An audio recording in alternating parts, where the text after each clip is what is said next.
Hello, BookTube. Oh, under ordinary circumstances, I would start today's video by saying it's a bleak and barren Sunday.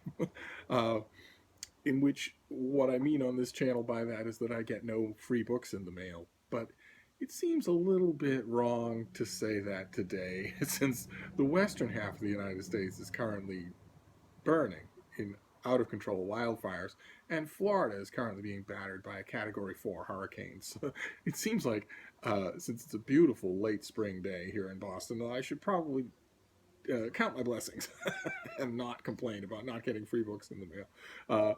But I still want to do a tag. I do tags on Sunday anyway. Just noticed that I'm getting these weird blasts of sunlight. Ooh. On my face. Like Luke Lane reads, remember him before he ascended to his Father in heaven. Anyway, you'll have to put up with it because I'm not going to move. I have a tag. I was actually tagged. I was tagged by Sue at Sue's BookNook. It was a wonderful channel you should all watch. It's the Sisterhood of the World book tag. And I've done it before. But it's one of those tags that subtly changes with every iteration. So you can easily do it many times, and that's what I'm going to do. So, it's just a few. It's just a few questions. I like them, so we'll start with number one. What is a required reading book from elementary or high school that you thought you'd hate but ended up liking? We get off to a bit of a dud because I didn't really do any reading. Not voluntarily. There was no ended up liking part of that equation. I came to reading late. But question number two is, did your classes do book presentations, and did any of them interest you? None of the book presentations interested me, but scripture reading classes interested me a great deal. Yes, first with the nuns, and then with the brothers, taking apart a passage of scripture really interested me. It was fascinating to hear these adults grappling with these words on paper. This was long before I learned to love to read. I still found that interesting. And I also found that to be a very interesting moment in Christopher Hitchens' memoir, Catch-22, and in his book, God is Not Great, where he talks about how, in his own life, scripture reading as a child in school was eye-opening in just that way, that you've got all of a sudden you've got these texts that you can read and not just hear recited in service. There was one of the few moments in either of those books where I was nodding, oh, I get that. Now we get into some meat and potatoes questions here. Question number three is, what is your favorite book you've read so far this year? And whoever created this iteration of the tag, I'm sure meant that as a completely innocent thing, but oh my god, it's like a bomb in a cathedral for me. I it's no small question for me. So far in 2017, as of this morning, I have read 761 books, and I plan on increasing that number quite a bit before the end of the year. I plan on increasing that number quite a bit before the end of the day. So asking me what my one single favorite book was in all of that is just not possible. And also, it dovetails with something that is more and more on my mind, especially as September wears on. We're almost halfway done with September. And that thing that's on my mind is the greatest of all best and worst book lists of any year, in any venue, anywhere in the known universe. And that is the list I do on my intergalactically famous book blog, Steve Reads, which is 11 years old, in which I do a top 10 list of the best and worst fiction of the year, plus top 10 lists of the best in a whole host of other genres. And because I read so far ahead, because a lot of the reading I'm doing now is 2018, those lists are largely done. I'm leaving 2 open spaces on all of the lists for late minute surprises, for books that I didn't see coming, for books that catch me by surprise, and in the case of fiction, for books that sneak up on me, that I rated in one way when I first read them, but that have stuck with me and maybe demand a rereading before the end of the year. So so asking for one book in any one out of all that is a bit much. But it occurred to me that last year at this time, on BookTube, I could still narrow things down to frontrunners, at least in fiction and nonfiction, just the two broad categories. And I think I can again this year, although it could change. It could easily change. And if I do that, then the best novel that I've read so far this year is The Ministry of Utmost Happiness by Arundhati Roy. And the best nonfiction is a biography. It's a biography of Robert Lowell called Robert Lowell Setting the River on Fire by K. Redfield Jameson, which I thought was just superb. Caught me totally by surprise because I just assumed that Ian Hamilton's biography of Lowell would be the best book that I would read about him. And this was just an amazing reading experience. Oh my. So those two will certainly be in the running, but yeah, we're going to have to figure out what we're going to do this year. Now that I'm on BookTube and I know I'm not going anywhere, we're going to figure out what we're going to do with the Steve Reads list, because that's where it lives. And I don't do a list here. So will I link? Will I tease? Will I talk about? Maybe I could do some runners up. There have been years past in Steve Reads where I did runner up categories, and I don't do them anymore. Maybe I'll do those here. I don't really know. We'll figure it out. I'll figure out what to do. But so far, those would be my two: a Robert Lowell biography and the Arundhati Roy. And then question number 4: do you prefer series or standalones? This question is one of 2 on the list that I think betrays the YA origin of the tag. Standalones are called books, and I prefer books. I'll read a book in a series of books, but the answer to this question should only ever be standalones, because a book is a book. It has a starting point. It has lots of pages. It has a price tag. It has an author. And it has an ending. So there's no such thing as a series in terms of the reading experience. And if you give a book a pass because of that, you're doing it and its author an injustice, not to mention wasting your own time. And that's the same thing is true, even more so for the next question. Question number 5: do you prefer character or plot-based stories?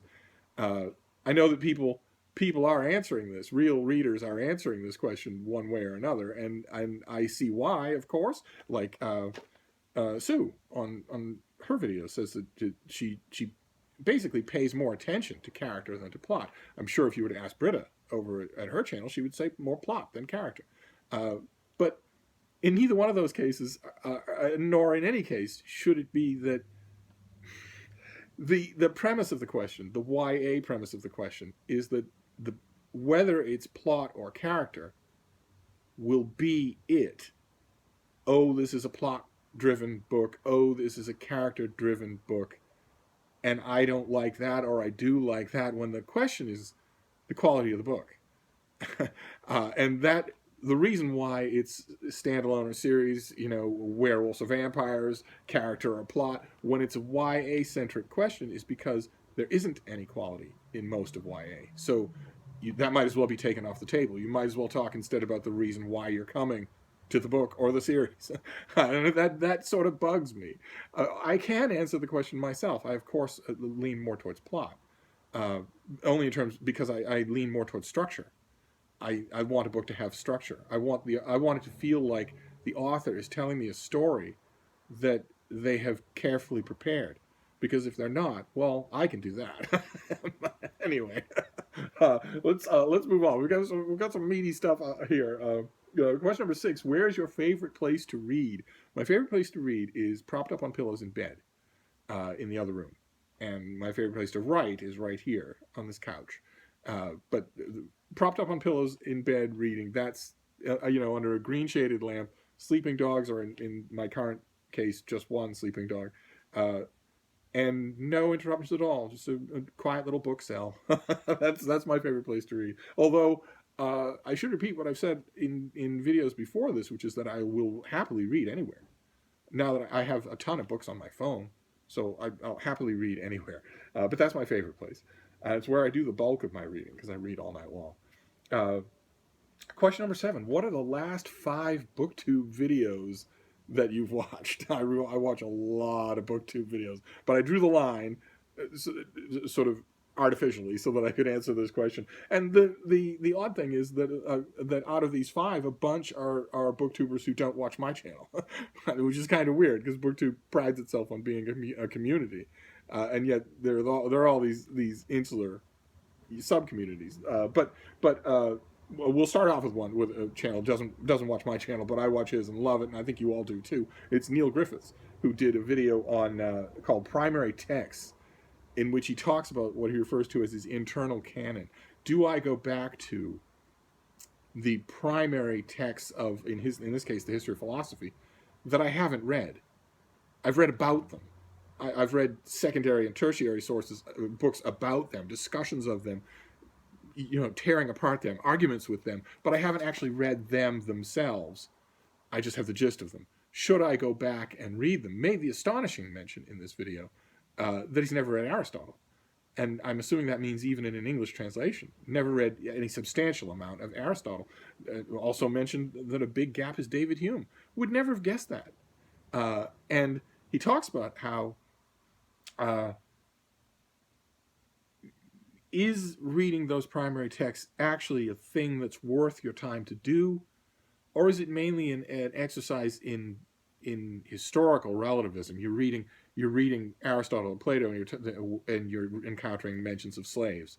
You read Das Kapital, and you're encountering all sorts of serious contentions about some economic, social, and philosophical systems that have been proven in the time in between to be different or less than what they're being discussed in that work. In other words, when you read the original works, you're encountering the short-sightedness of the original works, their shortcomings. And maybe that's a waste of your reading time. And disastrously, at the end of his video, he kind of sort of comes to the conclusion that he isn't going to bother doing that. And I went, no!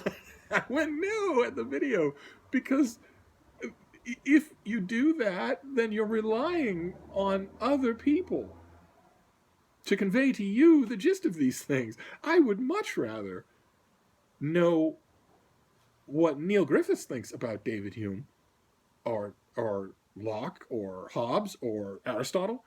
Then I would feel much safer in any building on those original primary texts if they were done from first-hand reading.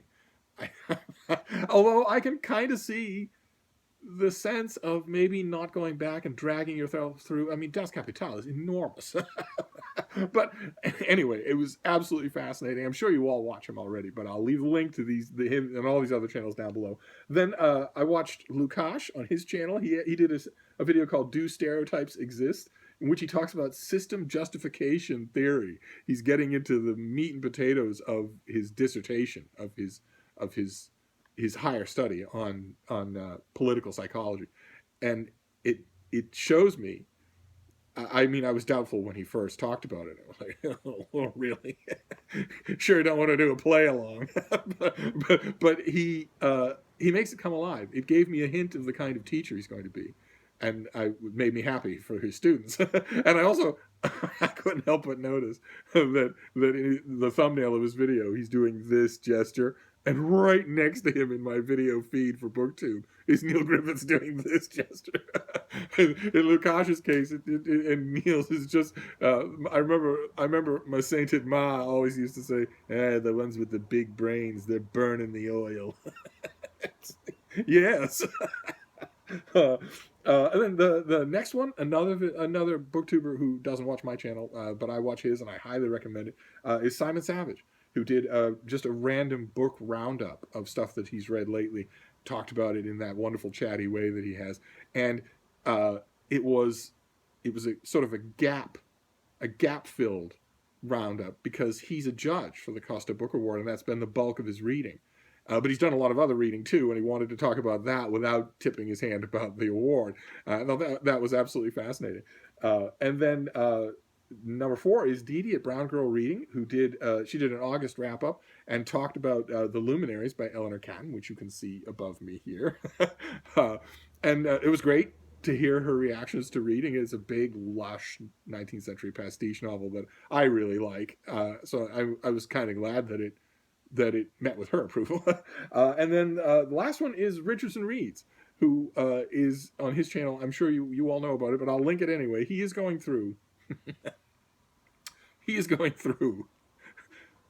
what has to be the most epic personal library owned by anyone on BookTube.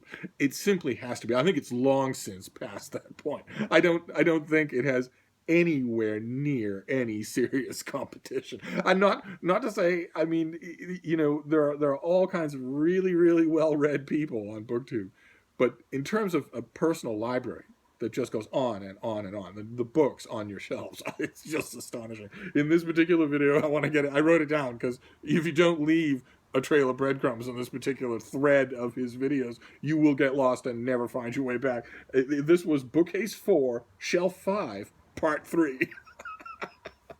And those are the last 5 BookTube videos that I watch. Although, as soon as I finish this video, I'm going to see, you know, I'm going to hit BookTube, hit refresh, and see what other people have done, because it's my primary thing to watch.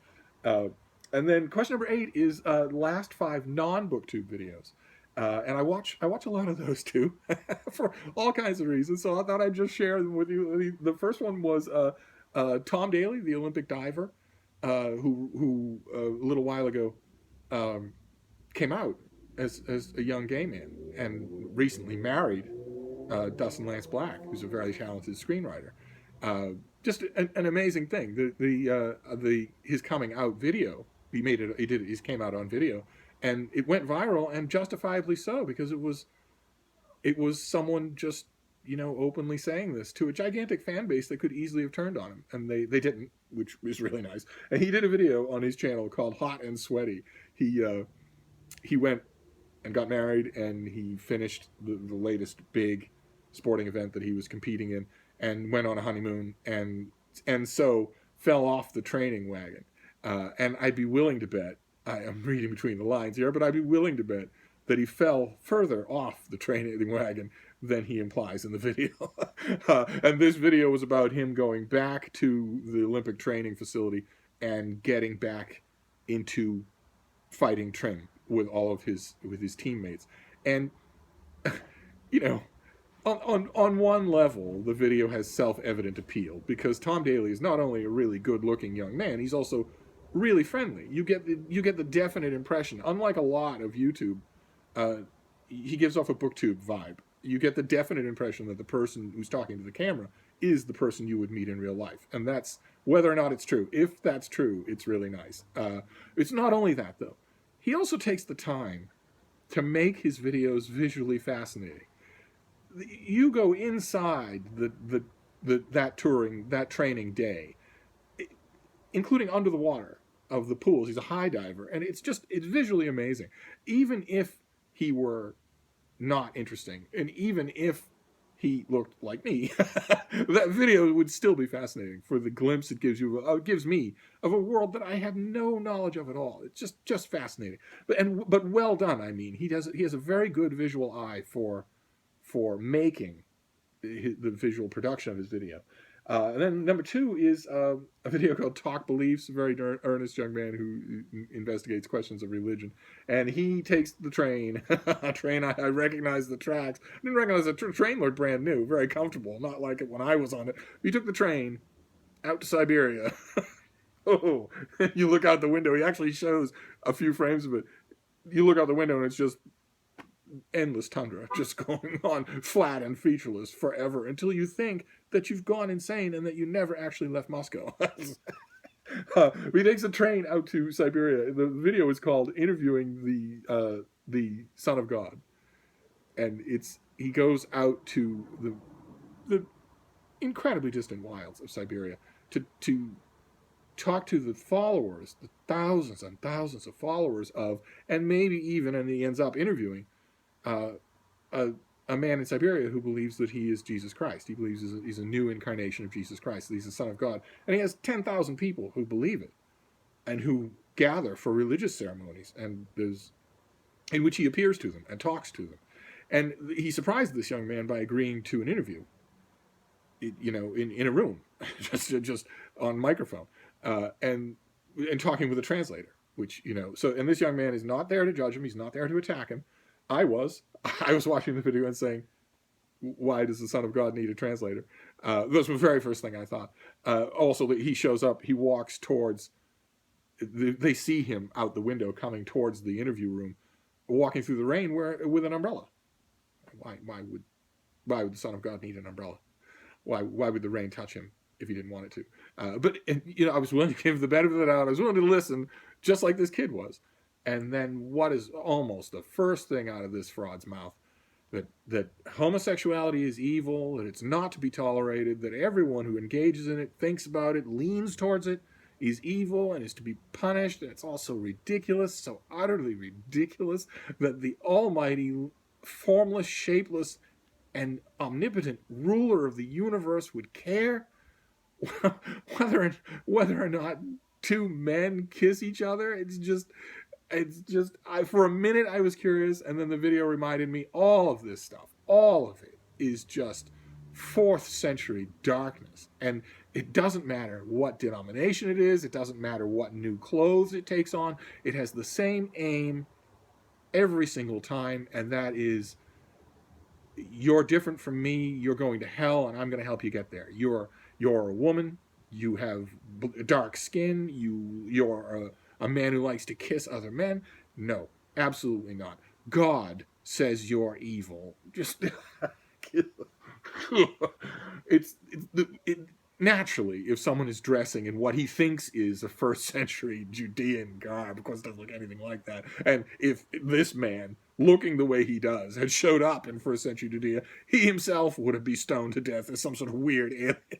He himself would have been enslaved, because he doesn't look anything like anyone who was there. He doesn't look like Jesus. The young man in the interview says, well, I was struck, for instance, by not only the enthusiasm of his followers, but how much he looks like Jesus. He doesn't look like Jesus. He looks like a 19th century painting of Jesus. He looks like a Victorian rendition of Jesus. He's the whitest guy in the room.